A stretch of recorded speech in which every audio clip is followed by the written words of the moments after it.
Hey guys, what is going on? Adam Menner here with the Business of Strength in Varsia's Gym.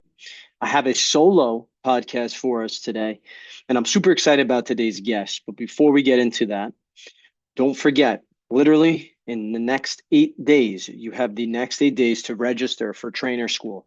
Trainer School is January 23rd on Friday here at Varsia's Gym HQ. And if you're a young coach and you're truly considering making a career out of being a strength and conditioning or a fitness professional, this is the event for you. We're going to teach everything from the tangibles, the skill sets, to what to look for in the career. But also, if you're a gym owner and you want to build a successful pathway for young coaches to have a successful career, we're also teaching that as well. So it is all things regarding how to be a successful trainer, and most importantly, how to serve your community the right way. We have some awesome guests, and I'm super excited for this event. So that is January 23rd. Now, for today's episode, we have Dr. Sean Pastuch of Active Lifestyle. He has a huge social media following, an awesome story, lots of comeback and adversity, and he's become a real friend. We met a couple of years ago at an event we were both speaking at, and we just really connected over this simple topic. As private sector health professionals, we truly are preventative medicine. And being preventative medicine, we have to hold that to a certain standard. And as I said in the intro, if you want to be recognized as a world-class trainer, yes, it comes with the skill sets, the intangibles, it comes with your training knowledge, but it also comes with the professionalism and being in the know as to what is happening in our world and how can we truly be preventative as the first line of defense as it pertains to everything, all health related illnesses, diseases, getting out of physical shape, work capacity, and so forth. And so we break down that notion. We also break down business, and we also break down career development and story. So I'm super excited for this episode for you guys. Let's dive right in.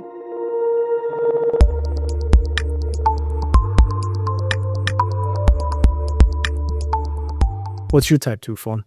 Oh, dude, I have 4 kids. Okay. So that's where it starts. Yeah. I mean, I have more type 2 fun than I care to, go through. I'll talk about all of it, but I mean, like, I lost my gym and my clinic and my house in a minute during Hurricane Sandy. Really? Yeah.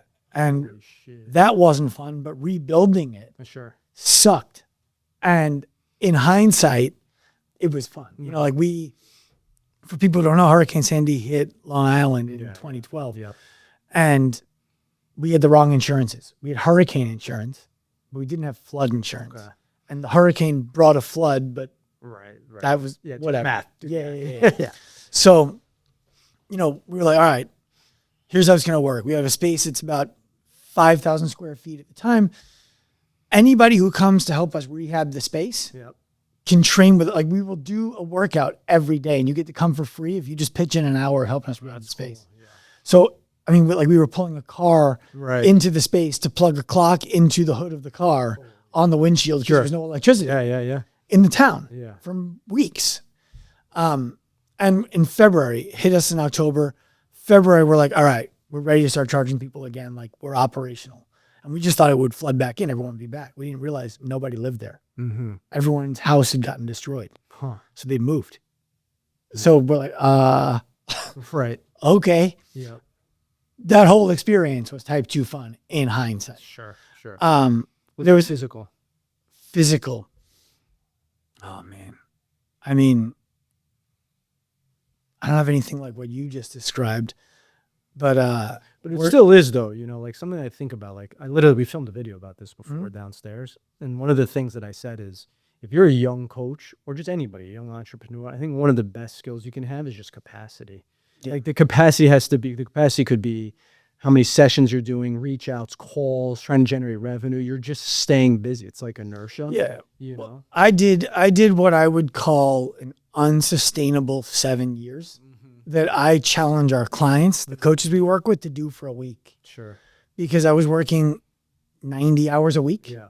And there was a physical nature to that. Yeah. But it was mostly mental stress more than physical stress. The most type 2 fun physical stress that I can remember is I hired an Olympic lifting coach who went and studied at the School of Sport in Kiev to help me get as strong as I possibly could for no reason. Right. And I gave myself the training flu And he's like, this is when you make a decision. You want to be great? Right. This is when we take steroids. Sure. Or you can deload. I was like, I'll take the deload. Yeah. Like he's like, that's a bitch move. I'm like, well, Right. I'm not competing for the Olympics. Yeah. So that was fun. Yeah. But not really. No. Yeah, and you don't even, something too, which is true, is like you don't even get creative or find solutions until you've reached that point. Right. Either like personally or professionally. So it's like sometimes I think young coaches, Matt, we literally filmed a video downstairs about it. Sometimes coaches are like trying to find like the optimization of what they're doing before they're even in it long enough to build the skill set or find the solution to whatever it is, their career or professionally, personally. Well, I tell our clients and our team all the time, the reason I'm successful is because I've failed at more things than most of you have tried. Right. And that I know when failure is around the corner because I can smell it. Yeah.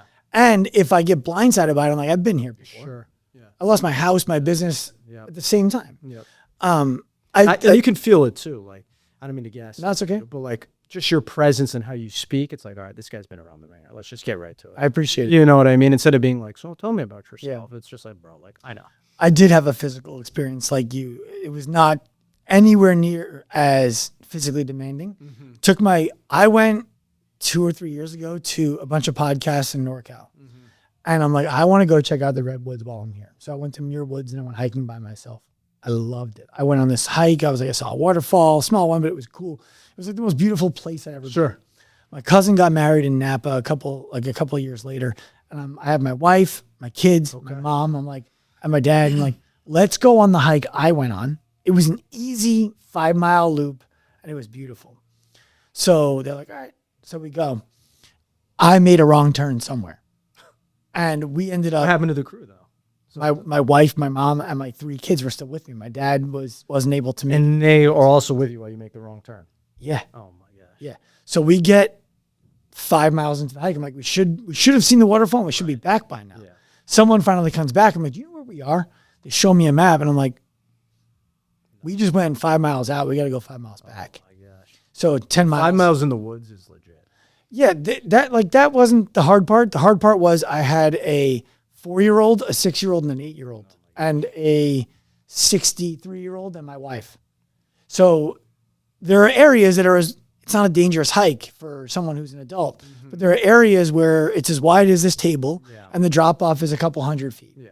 And I got 3 kids, right? My mom in her 60s, and my wife, and there's a hill. And so I'm like, walking up the hill to get 1 kid, carry him down the hill. Walking back up the hill, get another kid, carry down the hill. Walk up the hill, get another kid, carry down the hill. Crazy. We did that for 5 miles on the way back. Yeah. It's crazy though how like I'm a new father. I think I took at the presentation. Yeah. That we were at. I said that my son was like 3 months old there, so he just turned 1. It's crazy what having kids does to you, and just in terms of unlocking your capacity. You've done it 4 times.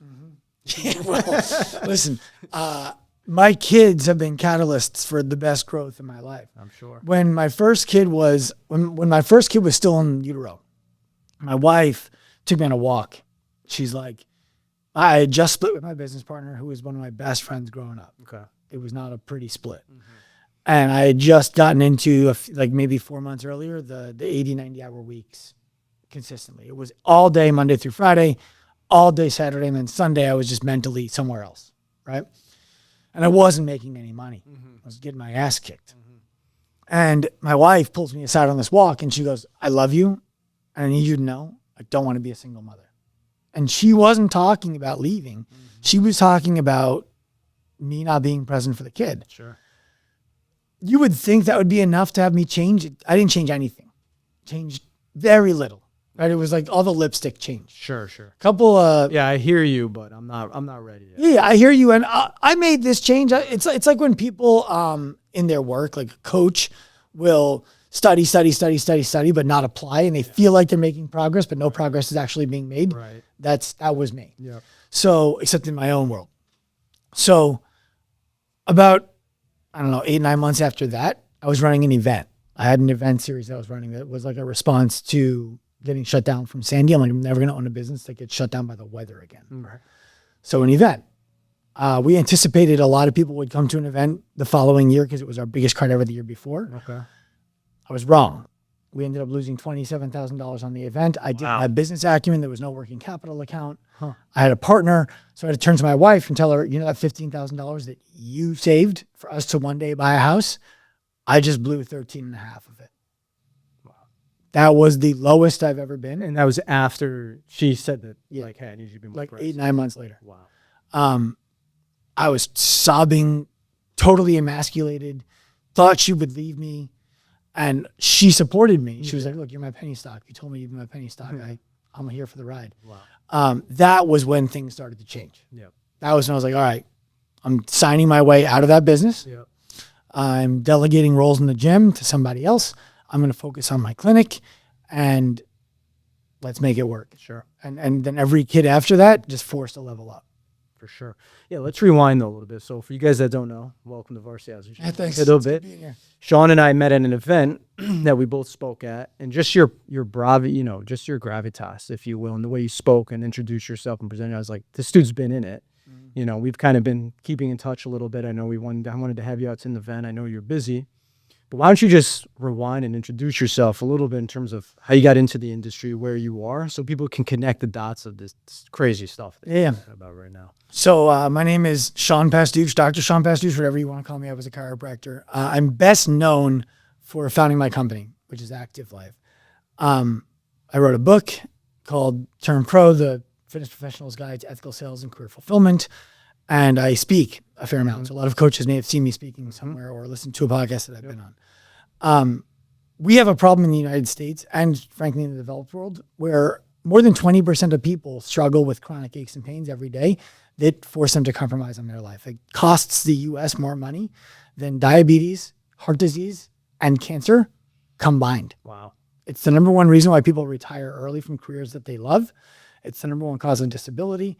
44% of people who have chronic pain will develop anxiety. 36% will develop depression. Mm-hmm. And I found myself working with Olympian, professional baseball players, CrossFit Games champions, business leaders.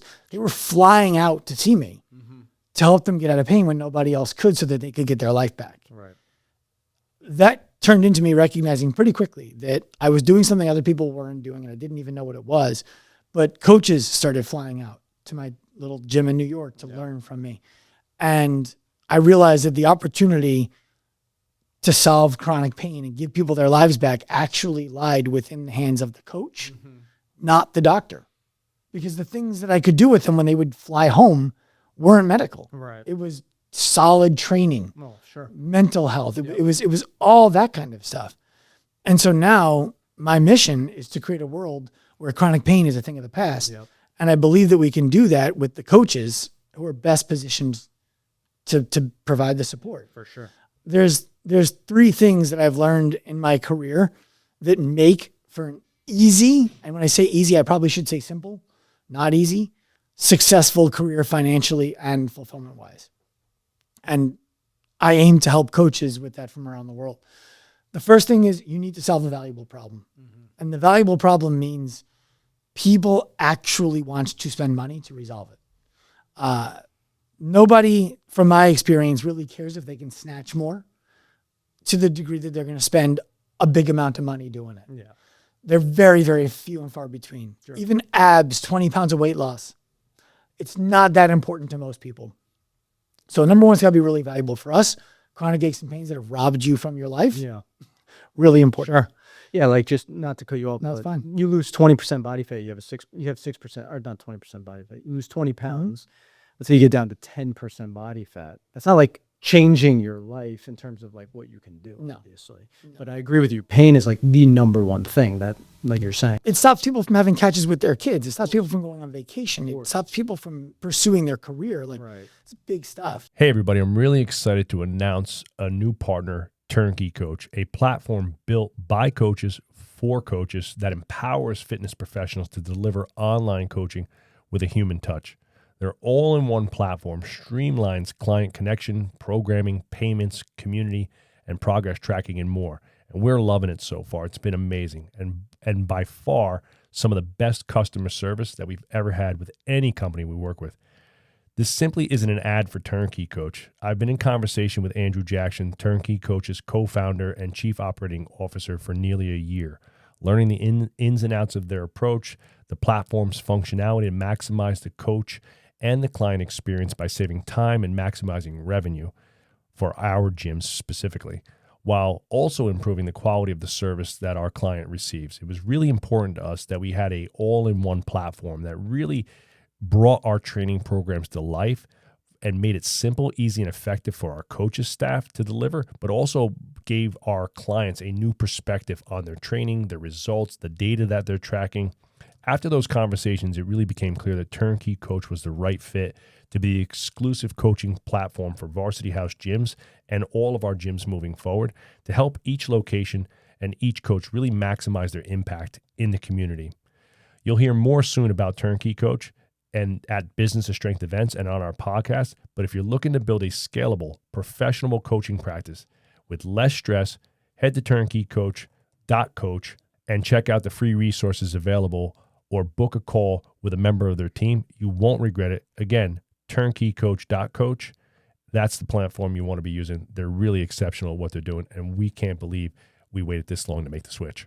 So like we ask people all the time when they're in the buying decision mode, if we gave you the results that you're asking for, and then we offered you 5 times what you paid us to take those results back, would you want 5x the investment? Yeah, of course. Like, no, none of them would take it. I know. Yeah. Right. So it's like, well, that's valuable.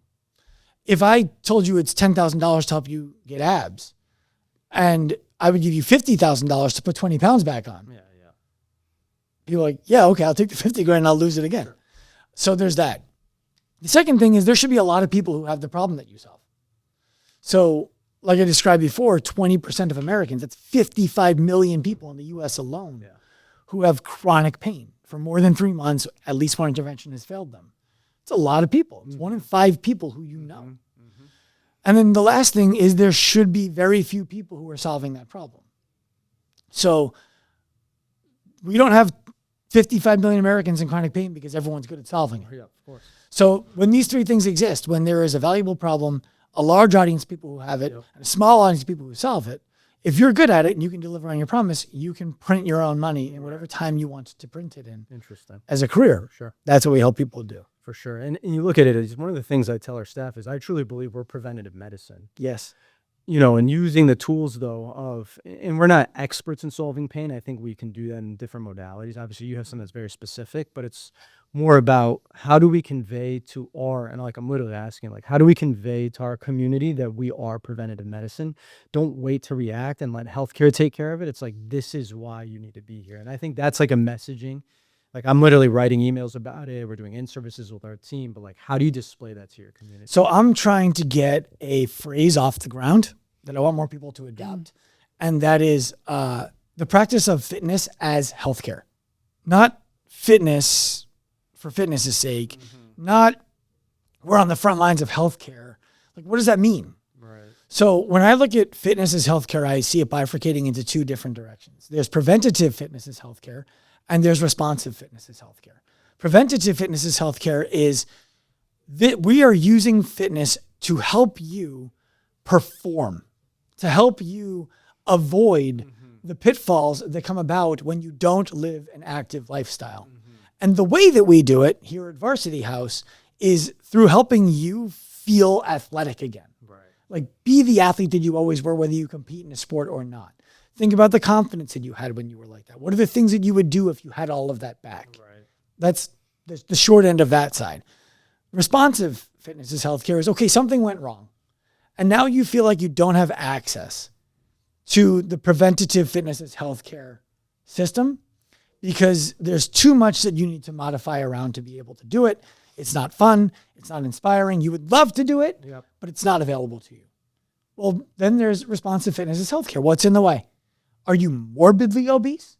Do you need a nutrition fitness as healthcare specialist? Do you need a mental health fitness as healthcare specialist? Is it that there's a lot of stuff going on that's causing you chronic aches and pains and you need an active life fitness as healthcare specialist?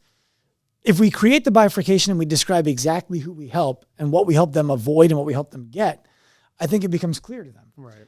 And then there's okay, do you need healthcare? Right. Like, we're a version of healthcare, but do you need the medical system? Sure. and being able to describe to somebody when that's what they need. That's where I think the credibility comes from. Like, one of the things that I respect about you, as I've been watching since we met at the event, not to suggest that I was, judging all along the way, but like, I can see when somebody knows who they are and they know what their business is, they know what their client is, they know how to help them. Sure. It's obvious. Yeah. There's no scarcity mind about it. Right. This is a beautiful facility. If we opened next door, we would both be successful because people would come to us thinking that they need what we do, have a conversation, and be told, you actually don't need what we do. Mm-hmm. And we wouldn't be as good at what we do as what you need, as Adam and the team at Varsity House would be. Let me make an introduction to you over there. Sure. And I imagine if a 57-year-old woman or man walked into you and they were like, look, I have a hip replacement, I've got diabetes, I'm about 50 pounds overweight, my doctor told me I need to start exercising, but I'm nervous about doing it. Sometimes it causes me more pain than I want. Every morning I wake up and it's debilitating. I need a really comprehensive education, focus on all of this. You guys would say the people next door, that's all they do. Yeah, of course. But that's why you're successful. And it's why we're successful. It's the people who say, whether you just want to get off the couch or make it to the Olympics, we have the service for you. It's like, you might, but the person who has exactly the service, they're going to eat your lunch every day. Of course. Yeah. I think that ideology too, like one of the things we talk about, like these are real business statistics from our consulting company. Mm-hmm. Literally 80% of gyms go out of business after year 3. Yeah. And the reason could be, you could say a bunch of things. You could say like lack of professionalism. You could say lack of business knowledge, skill sets, character, whatever the case may be. But I think one of the biggest things that we struggle with is just the barrier to entry is way too low. Way too low. So I could be like, I think I look good. I'm going to go get an A certification. I coach people. Mm-hmm. And I think raising the bar or even raising the barrier to entry starts with like that frame of mind, where it's like, hey, that's why I keep using the phrase, like we are preventative fitness. And I literally wrote down those terms like for our team where it's like, guys, like we are before healthcare. Mm-hmm. The smarter that we get, we solve real problems. That's actually how we raise the standard of the industry. Then the business skills obviously come in. You need a business skills, but. Well, the thing I would like more coaches to do, and that I've seen it build businesses. And like, I talk to coaches all the time for free because they're my favorite people. Sure. And whether they're ever going to be a client of ours or not is indifferent to me. This is why I created the position in my company that I have. Just making the industry a better place. It's more fun to be in it that way. Of course. Instead of thinking about the money that you would make if that person enrolled, think about the life that they live if they don't. Sure. And if that is tolerable to you, if the life that they would live if they don't enroll with you is tolerable, don't enroll them. Yeah. But if the life that person would live if they don't enroll with you agitates you so much and you can't bear them never experiencing the things that are possible, you're going to sell that person the enrollment, not because you need the money, but because you genuinely see their future and want to help make it better. Sure. If you can do that, sales, business, it all becomes easy. 100%. And so anytime, I think that the thought that there's any one part of fitness that's more important than another is flawed. And if this stuff doesn't do well, like if businesses like yours don't do well, then there's nobody for businesses like mine to send the people who have no interest, budget, or need, frankly, for us to go work with. Yeah. And we just become sicker as a society. Definitely. I tell people all the time in the medical system, they're misunderstood, right? Like people like to crap on the medical system. Our medical system sucks. We take all the drugs. Yeah. How many of you who say that the medical system sucks and take all the drugs go for your annual physical? Yeah, of course. Everybody. How many of you are getting your blood work done multiple times a year? Yep. How many people in society are doing that? Most people don't go for their annual physical. Right. They don't get their blood work done. And then they complain when the medical system has to put the fire out that it's chronic disease that they've had for a life, so they don't die in the next 5 years. Right. Then they throw personal responsibility back to that person and they're like, why did you give me this in the first place? They had to save your life, schmuck. Yep. Now you have an opportunity to do something with it. Yep. But they would never have needed that if they were coming to you. Sure. That's the point. Yeah, for sure. And I think too, you made a good point. My partner, Dan, you'll meet him. I think after this, he said he's going to hang out and meet you, but we have a phrase said selling is helping, right? So it's like it's not about building your sales acumen. It's more about becoming an expert. And now it's very easy to sell you like, hey, Sean, I've worked with 10,000 people. Here's what I see so forth. This is why this would be the best. They feel like they have comfort and trust. But like you just said, if you can't sell enough people and stay in business, it's kind of like rising tides raise all ships, or the opposite, where it's just to your point. So it's like you need to be good at coaching, to be good at business, and you need to have a great business to be able to work with people like you. And I would say when it comes to the sales stuff, the best coaches are the best salespeople. Sure. And the reason why is sales is not an exchange of money. It's an exchange of trust. Of course. So you tell somebody, I want you to change your technique when you do that exercise. Instead of squatting with your feet like that, I want you to squat with your feet like this. If that person doesn't believe that you're credible, doesn't believe that your way is better than their way, doesn't believe it's worth taking your advice, they're not going to do it. You need to sell them on the idea that you are the person they should be listening to. Now, sales is service if you're in the service business. You have to genuinely... And you're great at what you do. That's what I'm saying. There are plenty of people who are looking at the numbers exclusively. What is the number of leads that we got, the number of sales that we got, the number of dollars that we made, the profit that we made. What are the non-monetary scorecards that you're looking at? Sure. What are the client successes that you're looking at? If you're doing that, then the other stuff is going to take care of itself, provided that you have basic systems in place. 100%. But so many people get stuck in the scarcity of, I'm not making enough money, I don't have enough time, I don't know how to get my next client. And so what happens is no matter who comes through the door, they think they need to tell that person. And I would urge coaches to be thinking, first of all, coaches, gym owners, if they don't know how to get the next client to come through the door, they should talk to you. That's what businesses like the Business of Strength are for. Gym owners who don't know how to get their next client should talk to you. And then they should operate from the mindset of, there are 20 people lined up. I have one spot available. Is this the person I want to sell it to? Every time. When a client comes to our brick and mortar, we ask them 4 questions before we even offer them anything. First of all, they get a 45-minute discovery call to see if we think they're a fit. If we do, they get invited in. They get a 90-minute to 2-hour-long consultation, including assessment. We make a recommendation if we think we can help them. And we ask them 4 questions. Scale of 1 to 10 for every question. How confident are you that this is the right environment for you to be successful? Scale of 1 to 10. How confident are you that we have the right people to help you be successful? Scale of 1 to 10. How confident are you that our process is going to work for you? Scale of 1 to 10. How confident are you that now is the right time for you to be doing this? If they answer a 7 or below on any one of those 4 questions, we don't offer them a membership. Interesting. We tell them, we're coming at this from a 10. It's going to feel like you're getting dragged uphill, and that's not fun for anybody. So feel free to ask us any questions that you have, but we're not going to sell you anything today. Interesting. If after you ask us the questions, you go home and you think about it, you decide you actually are an 8 or higher in all 4 categories, reconnect with us. Love you getting enrolled. Does that build scarcity? For who? For them. I'm saying wow, like we really need to get in there because they're so good at what they do? Or does that, because obviously you're identifying your ideal avatar to be able to work with you. But my point is like, does that ever hurt your business where it's like, wait a minute, we need to make some money here. Now we're going to open the gates a little bit more? No.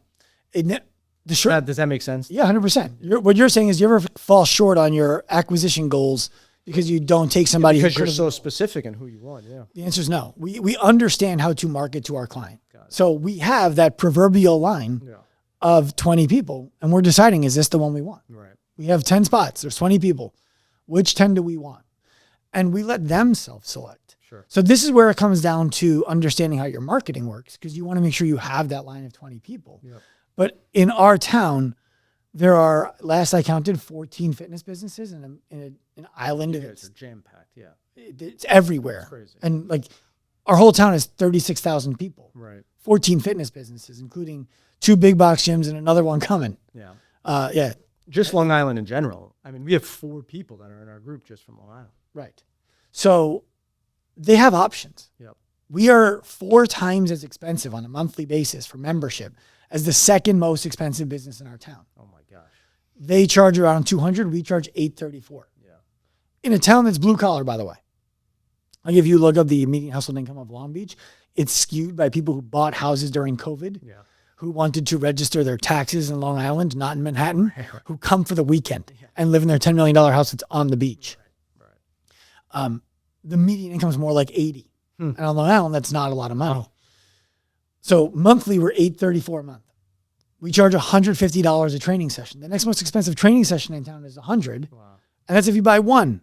But if you buy 12 from that person, they're under 90. Sure. And we're the ones who consistently have a wait list. We have 6 people on staff. All of them are close to $100,000 or above $100,000 in annual income. Wow. None of them work more than 27 hours a week on the floor. We don't need the next person who comes through the door. Yeah. We need the next right person who comes through the door, because otherwise it makes the job of our team more difficult. Right. Wow, that's amazing. In terms of retention, like I think that's a big thing too. Mm-hmm. And you could, give me a more deep answer, because I could say like, well, how do you retain members then if you're, have really good attrition in the industry, as you know, is 5% or less. Yep. So what's your attrition and how do you keep members? What things support really good coaching though? Because obviously you guys are world-class experts in resolving pain, but what are some like ancillary things that you guys do? So there's a few things there. One is we have attrition goals. We want to be sub 5%. Sure. And it's a double-edged sword for us because we also want to graduate clients. Of course. Our customer journey is... It's a little different of a model. It's a very different model, yeah. Our customer journey is you come in at very high dependency. Got it. These are people who cannot go to a group class and scale. It's not happening. Right. And most of them have already tried another personal trainer who just didn't know how to serve them. Yeah. It's not a strike against that personal trainer. Our education for a trainer is extensive. It's 13 months. I'm sure. When you include the hours of working with the client and submitting your labs to us, it's 1,000 hours in a year. Oh my gosh. That's not a standard education. No. We have subject matter experts in sales, in marketing, in business development, in assessment, in program design, and they get access to them every day. But I say that because what they do for the client is very unique and there's nothing like it. So we become a category of one. A client comes in at a high level of dependency. They need us. They don't know how to. They get education. And when I say education, there are whiteboard lectures that our clients get in lieu of a training session sometimes, and they pay the same price. Got it. They get training sessions and they get the mentorship of, I'm struggling with this. What do I do? We have an office that's just for conversations for a client. Wow. So that they have the privacy and the security of not having to talk about it on the floor in front of other people. We call that the develop phase. In the develop phase, we're developing the skills for them to no longer need our one-on-one services. Mm-hmm. They graduate, develop, and they move into what we call ascend. Ascend is up to 8 to 1. Individual design in a group. Mm-hmm. So they're all working on their own program that's specifically written for them with monthly check-ins and daily feedback from the coaches reviewing their session. Sure. And there's a pro running the room. So we can have up to 4 training sessions at a time and 8 people in Ascend, and that would have 5 staff on the floor. Like a tailored small group. Yes, exactly. They all get their own tablet, and then there's a TV that reflects their program to the rest of the room so the coach can see what they're doing. Sure. Ascend is meant to teach them how to do this on their own. Then they go to the freedom phase. The freedom phase is we give them less and less, and they give more and more to what they think they should do that day. So ultimately, by the end of the program, they should be able to take an empty day and fill it themselves and justify why they chose to do everything that they chose to do that day. Mm-hmm. When they get there, we know they can go train anywhere and be successful. And there are people who come in with that being their goal. Yeah. So our goal with that person is not to retain them long-term. Mm-hmm. It's to get them to that freedom phase as fast as we can. Sure. Yeah. So the model's a little different though. So what's your average like client life cycle in terms of like our attrition is like 4.8%. Yeah. So that's the answer to that. I guess our client life cycle is what, like 16 months? Yeah. I think that's what it works out to be. But it's prescriptive, right? So somebody comes in and we have a formula that we've collected data from thousands of training sessions that I've done and recorded, thousands of sessions that our team has cumulatively done, We said, based on the answers to these 6 or 8 questions, we have a pretty good idea of how long it's going to take you to go from develop to ascend. Right. And we just give them the answer in their consult. Yeah. We think it's going to take about 56 sessions to get you there, give or take 20%. You can commit to all of that up front, or you can commit to 10 at a time, and it will just continue to roll. Sure. Yeah, I mean, it just shows you, though, I'm just thinking out loud, like taking notes. It just shows you, though, how true in the private sector, like, let me just give an analogy. Let me analogize it. If we were to go to Goldman Sachs, it's like we know why they're the best, just in terms of finance. But in the private sector, fitness world, we said the barrier to entry is so low, but I think your ability to go from like average to great could be relatively quickly, and you're showing that. And I think, like, I'm looking at our gyms and our industry is like, we specialize in personalized strength training, which is more like performance, if you will. But I think that I'm just thinking out loud is like, we need to get so good that speaks, because I want to talk to you about your marketing next, that it just speaks and we develop that wait list, if you will. And so speaking of that, just transition a little bit, is like your marketing, I know we were talking about on the floor, is you're just doing something that's freaking hilarious, and that's awesome. But what made you think about doing that, and how does that affect your business? That different type of let me, if it's okay with you, I want to speak first to the going good to great quickly and then becoming. The average coach who starts working with us comes in making around $3,200 a month. Got it. You can't live off $3,200 a month. Sure. Within 3 months, the average person who enrolls in our program is paying for the program with money that they're making additional to what they came in making. Got it. Within a year, the average person goes from $3,200 to $7,600 a month. Wow. That's our average client. Right. Not the bottom, not the top. Sure. We have roughly a 70% graduation rate. Graduates, on average, are earning above $7,600 a month. Wow. So you're right. It doesn't take a lot for a coach to go from good to great, and then from great to a category of 1. The thing is, going from good to great is simple and fairly easy. Because of the standard. Sure. Going from great to a category of 1 is like trying to go from running a 4.52 to a 4.46. I mean, it's so hard, so much work to get so little. But if we look at guys in the NFL draft who run a 4.51 compared to guys who run a 4.49 and play cornerback, the income is like 3x. Yeah. No, seriously. For 200s. Yeah. It's a lot of work to get them, and it's worth it. Now, the marketing you're talking about is, I realized I made a categorical mistake about 4 years ago. I had gotten our account, maybe more than that. I had gotten our account, social media, to like 40,000 people, and it was Dr. Sean RX. And then I was like, everyone wants to work with me. I don't have room to work with everyone. Sure. So let's get me off the account. Active Life RX is what we're going to call it now. No one needs to know why. Yeah. That had some value to it. Of course. But at the same time, I started to realize, maybe about a year ago, Tesla is Tesla because Elon Musk is Elon Musk. Right. Amazon is Amazon because Bezos is Bezos. Sure. Nobody's buying those brands. They're buying those people.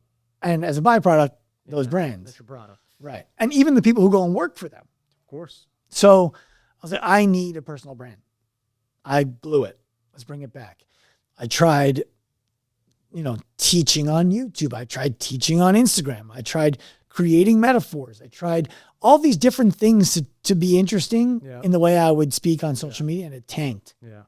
I'm like, this fucking sucks. I'm like, what am I good at? So I realized I'm really good at coaching. Like, I've got, I don't know how many thousands of hours, 20? Yeah. Right? I'm sure at least, yeah. So, and I've failed at everything other people have tried. And people tell me that I say things in a pretty simple way. Why don't I just coach and let someone record it? So like our team was like, well, who are you going to coach? I'm like, randos. So we set up a table. On the front, it says, great idea. Thank you. It says, ask me about fitness. I know stuff. Sure. The thought on that was like, if I can get people to come ask me questions with a janky sign, no credentials, it demonstrates that people don't actually value the letters that you think are so important after your name. Right. They're coming to ask some random guy on the boardwalk in Long Beach with a janky sign that says, I know stuff about fitness. And it's been this thing where as people ask me questions, I answer them in a way that's simple enough for anybody to understand. I'm not arguing about how many grams of creatine they should take. We're not talking about the angle that their hip should be at. And it's turned out to be really, really relatable. Yeah. To and people. Funny. Yeah, it's funny because it's like, oh, I had a kid ask That was the video I showed you. Which one? So this is Matt Simmons here, obviously, and he does all of our social media and branding for the gyms in the business of strength. I was like, dude, we got to do this, and I literally showed you the video. So Which one was it? Do you remember? the one on the boardwalk, I think, the one you have pinned at the top. Okay, the one with the what does it take to get me back in Yes, shape like yeah, I used to yeah. be? Like that woman's our ideal client. Yes. She's not walking into a CrossFit gym. Yep. No shot. No. And the interesting, like, so if you're watching the pin video at the top of my Instagram, this woman asks me, what is it going to take me to get back into shape like I used to be? I was like, it's going to take a decision. Yeah. It's like, what decision would that So be? true. To get back into shape like you used to be. And then she worked through what everyone in the comment section perceived as excuses. And they are excuses. But in reality, they're not. They're just the best way that she knows how to communicate the obstacles that she doesn't know how to overcome. Exactly. And I was able to help people see how to do that if they wanted to look for it. Right. There's the audience of people who were like, man, this bitch got all the excuses in the world. I can't help you. Yeah. Then there were people who were like, I love how you handled that conversation. Sure. And those are my people. I also get, One thing, the dude who asked you about the bench press video. oh, dude, That was crazy. I don't even know what he meant. tell me about it. So there's a video I recently, that was in Manhattan. Yeah, I know. That's why. And early in the day, I'm like, am I about to get fucking shanked early in my day? So this guy walks over. He's like, oh, you know about fit? What do you know? I'm like, stuff. He's like, how much you bench? I was like, all right, he knows something. He's going to have fun with me. Right. He went from fun to not fun No. real fast to me watching his hands and his torso real fast to thinking about if he comes at me with his left arm, where do I go? If he comes at me with his right arm, where do I, like I was planning the fight. No, I'm not. He literally, you're sitting down, and he literally had his hands in his pockets. Yes. And then he starts removing his hands from his pockets. And he's taking like Yes. jabby move, like if you were boxing, Yes. he's taking like feints at me. Yeah. I'm like, I've seen this before. I don't like it. Right. And it Usually at a bar at 2 a.m. But anyway. Yeah. and like, there's one thing that like I've learned, unfortunately, the hard way, and that's when someone's arguing with you, when they look away, wait for the punch that follows that. I've been sucker punched, and I don't like it. So when you turn your head away, like you don't mind anymore, that's when I'm thinking you're going to throw it. Sure. So And then he's telling you to go to sleep. yeah, he's like the muscles Just kind of like a knockout the muscles term, keep you, though. yeah, the muscles keep you safe. Yeah, gotta sleep though, right? Yeah. I'm like, this is weird, man. And my thought was, like, all that was going through my mind was, do I stand up? Because if I stand up, I'm going to protect myself better. But there's a fight. Yeah. If I stay seated, he might feel like he's the dominant guy, and I let him have that. Right. I don't know if you know who Tony Blauer is. Yeah, of course. Tony's a friend of mine, and he's like, dude, you did exactly the right thing. That was well done. I mean, he's like one of the world-class fighting experts. He's a world-class guy on keeping yourself safe in street violence. My friend Danny Farrar, who owns Soldier Fit, he's really good at staying self-aware. I was like, what would you have done differently than me, man? Because like, I don't want to be in that situation again. Sure. And he gave me one little thing. He's like, if you were too close to that curb, you couldn't have gotten out of that chair. Yeah. But people are fucking weird, dude. It's great content. It's great content. You know, It's great content. I'm scrolling. I was like, it was like a couple days ago. Yeah. I mean, I know it probably didn't happen, but I was watching. I was like, oh, I got to see this. Did I show you that video or no? Oh, dude. We'll watch it before I leave. Yeah. It was fun. Yeah. I mean, like, it's fun, right? Like, I got a 16-year-old kid. Not to cut you off. That's but okay. It's like, it's genuine because it's like, oh, this dude's trying to help people. And it's not manufactured. No. You know, and I think about like when we're on the floor all the time, how many genuine conversations do you have? Like, Sean, how you feeling? My hip's still bothering. Oh, really? That thing's still bothering you? It's like instantly that's just trust. Right. Versus like, here are 3 ways I'll help your hip pain. It's like, Right. I'm just doing it. yeah. So like people get to see, oh, he actually knows how to do this. Right. Instead of he knows how to tell me how to do this, but how would that actually work? And they get to see the objection Exactly. in real time. Yeah. I had a 16-year-old kid and a 17-year-old friend, and we had to cut most of the conversation. Really? Oh, man. Oh, dude, the kid, he's like, it was one of my favorite ever. Yeah. He's like, how jacked do I need to be to get laid? And I was like, do you want to get laid by boys or girls? Oh my gosh. And he's like, girls. I'm like, then you should learn how to make money. Yeah. not how to get jacked. Go see this table over there. Yeah, we had to cut that. But it's fun. And I think it's fun for people to see that, like, people like the blooper reels too. Yeah. Because that's part of it also. Mm-hmm. Like, I get ignored, no thanks, I'm good, Sure, yeah. no shot, Right.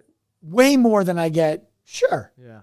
And I have fun with those too. And it's important for people to know, like, that's the game. Yeah. If you're trying to help people get healthy, you can't be angry every time somebody says no to you. Of course. You guys That's kind of like sales too, right? That's like a sales objection. 100%. You know, whether you're in a console table like this, you're down on the floor, you're on public. 100%.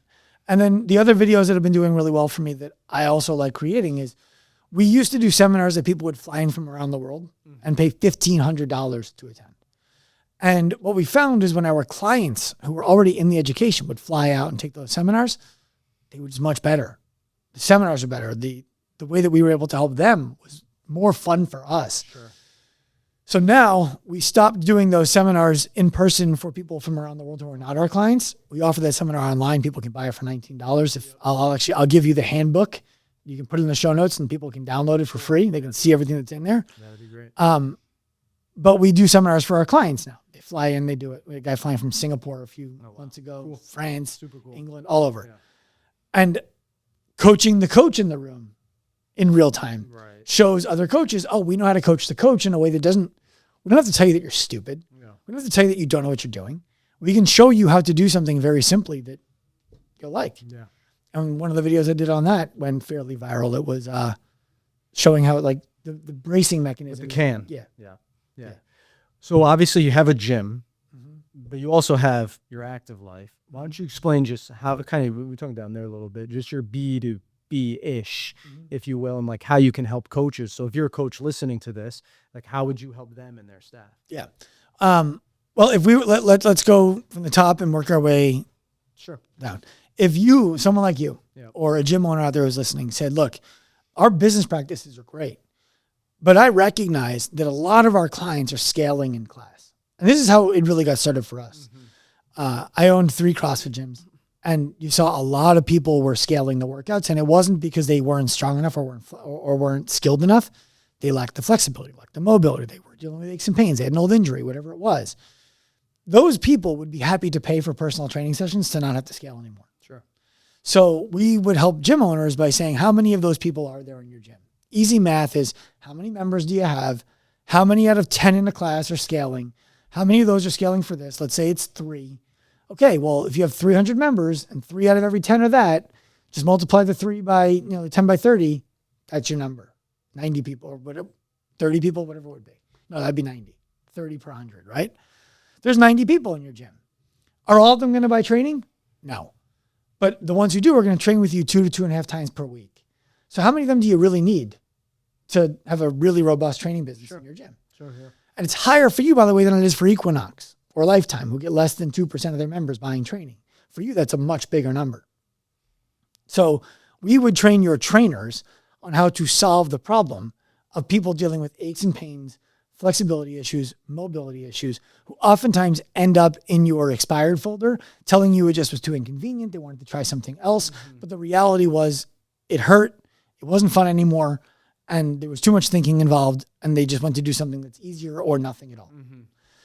We help your trainers build revenue working with those clients who end up turning into referrals of other clients who come for the training, not for the group class, and matriculate into your group class. We had a full business model doing that. We were doing around, $2 million a year coaching gym owners and their trainers. And we decided that we're just better at coaching the trainers than we are coaching the gym owners. Sure. So if you're a gym owner, send us your trainers. Yeah. Yeah. Your model is almost, not to interrupt you, but That's your fine. model is almost like B2C, but through the B2B, if you will. So we have a map. My job on podcasts like this, Yeah. we have a map where all the people who we educate are listed. As long as they get past a certain point in the curriculum and they're still a client, they get listed on this map. My job is to get an ungodly amount of attention so that the people who are on that map are able to fill their book of business as a result of somebody seeing me talk about them and going to that map to find our clients. Full transparency, don't enroll for that. We're not there yet. We have a few hundred people on that map. So I am not sending ungodly attention yet. Someone gets a client every week. It's a few hundred people on the map. it might not be you. Yeah. But if we're talking to the coach, we teach you how to very, very quickly become a category of one coach inside of a gym environment where there's other really good coaches, where you can work with a client that they're not looking to work with, don't know how to work with, and aren't competing with you for. We teach you how to very simply assess in a way that your clients will understand, so that they don't need to get a score of 1, 2, 3 and go home and try to explain that to somebody. It's like, oh, I get shoulder pain because when I do pull-ups, I didn't realize I don't actually have that range of motion. Mm-hmm. Coach showed it to me. We're working on it. We're going to improve it. So we teach the tactical skills. We teach the conversational and the marketing and the sales skills. We teach the business skills.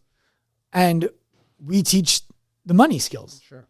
So this coach is going to be really good at getting clients, keeping clients, helping clients get better, turn those clients into referral.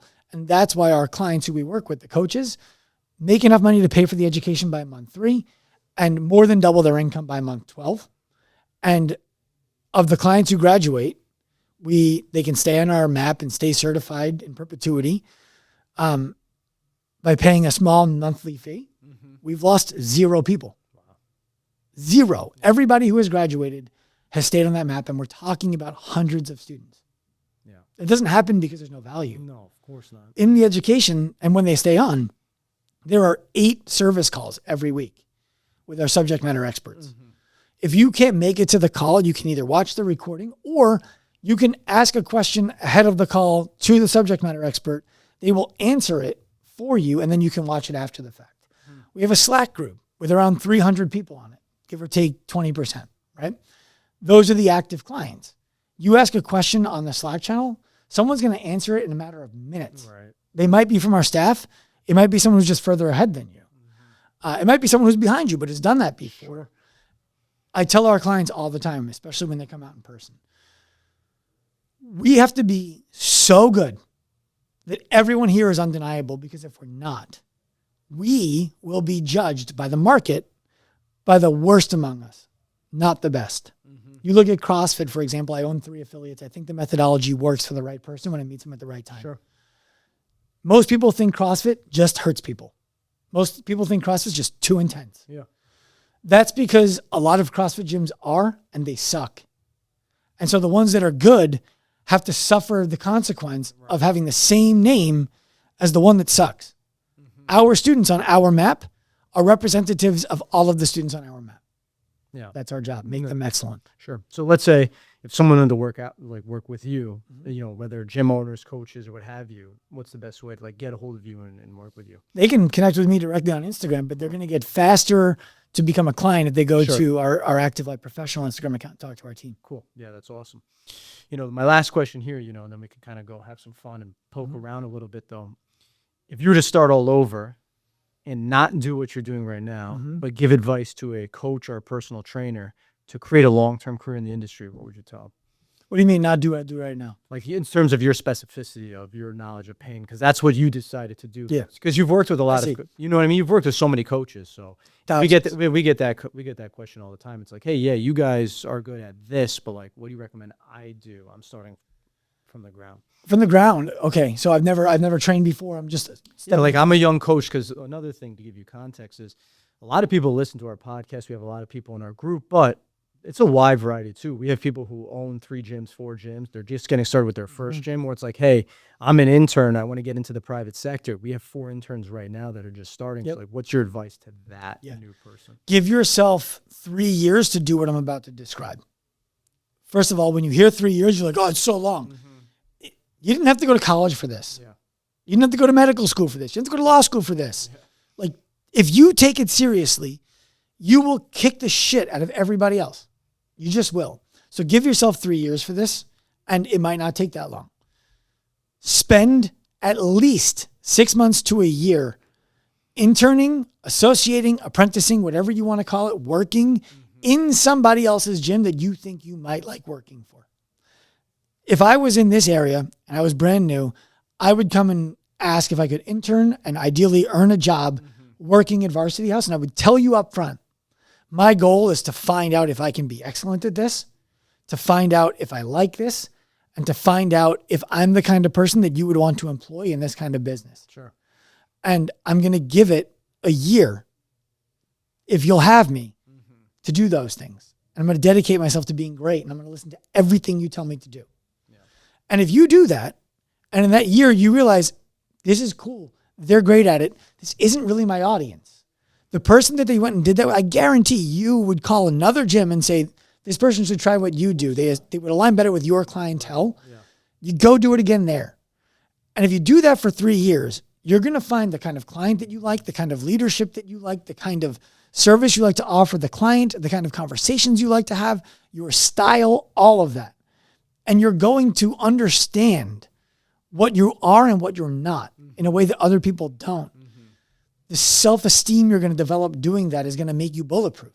Sure. You're going to be able to charge whatever you want because you know what else is out there and what you are compared to that. Yep. And you're not competing for the same client. Sure. That's what I would do. Yeah. I think it just goes back to and again, just see where we're at. We don't go off camera, but we spent a lot of time the last year stabilizing like our offense, our scorecard, our lead acquisitions, defensive scorecards, meeting cadences, because you need some type of infrastructure, as you know, to make sure business grows. And not that we don't focus on product. Obviously, that's what we do. But now, back half of the year, leading to the next year, we're spending a ton of time on like results, product, data. This is how we serve people. And it's so funny. You can see just by doing that, the business is growing without actually focusing on the scorecards, right? Just like you're saying. Well, when I was in clinical practice, my father was a successful chiropractor before I got into practice. And he would always tell me when I was like, I need to get more patients, He's like, then focus on the ones that you have. Yeah. I'm like, what do you mean? I got to market. I got to get new people into it. He's like, no, it's like, focus on the ones you have and they will turn into the other ones. Yeah. And it feels so counterintuitive because you're like, I got to get out there and get more people. Yeah. Yes. After you've delivered a service to the person in front of you that makes them feel like they're the only one you care about. Yep. And so I think if coaches could do that more often, they wouldn't struggle to get new clients. And over the last, like the evidence in my own company is there now. Over the last 3 years, we spent over $3 million internally. That's crazy. Not on getting more clients, on making our curriculum, our mentors, our tech, everything untouchable. And when we started, other people would be like, you're teaching coaches how to be fake doctors. You're doing the wrong, like you're doing it wrong. Yeah. No one can do that. It's so stupid. We used to offer a 12-week long course, 1 hour a week, and everyone used to shit on us for it. And they were right. 1 hour a week for 12 weeks wasn't even close to enough. And now that education now represents 1.2% of what we teach. That's crazy. And every physical therapist with a following, every coach with a following is trying to offer the 12-week long, 1 hour a week program that they shit on us for offering 5 years ago that wasn't good enough. Yeah. So we just went and said, we need more clients. We need more clients. We need more clients. Let's overwhelm the ones that we have with value. We spend over $3 million. The product is untouchable. And now we're going to get people to come to it. Yeah.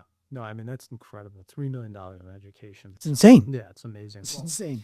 I appreciate you being here, brother. Thank you so much. You had me. You know, guys, check out Sean here. We'll post all the stuff in the social. Thanks again. My pleasure.